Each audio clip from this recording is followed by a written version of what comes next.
Well, that's what I say to folks too, and I said that at the very end of the show with Angela's call. I said, look, I have these poor folks who argued with me. I got them at a great disadvantage because they never wrote a dictionary.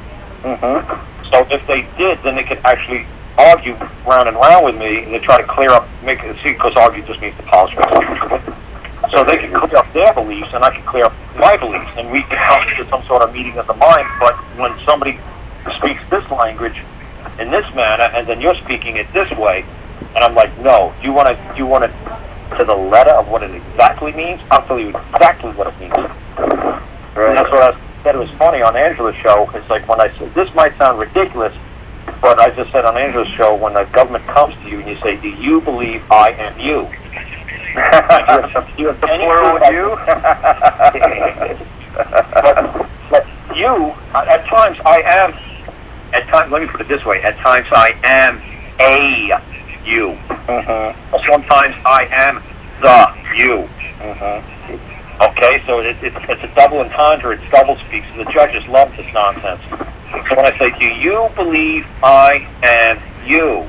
It doesn't mean you, Jonathan, it means, do you believe me as you as a split entity, as a man and a fiction? Because you is a plural word. It's not singular. So do you believe I am you? So that makes them laugh. It's like, oh, well, I could answer one of two ways. Exactly. There's 2 ways minimum that you can answer that.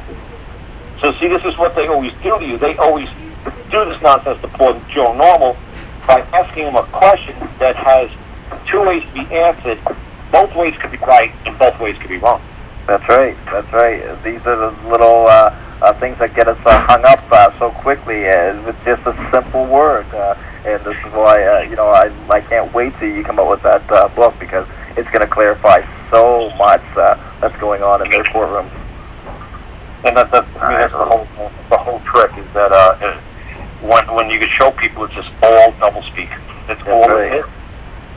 You know, they just got you coming and going. You know, and they just think it's freaking funny.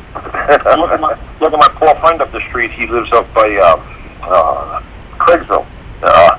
And what happened is he got charged with possession of a handgun. Now, we live up in the freaking middle of the mountains. If you Google Craigsville on the internet, you'd say, holy cow, this guy lives in the middle of the George Washington National Forest. It's like, yeah, so he had a handgun. Whoop-de-doo.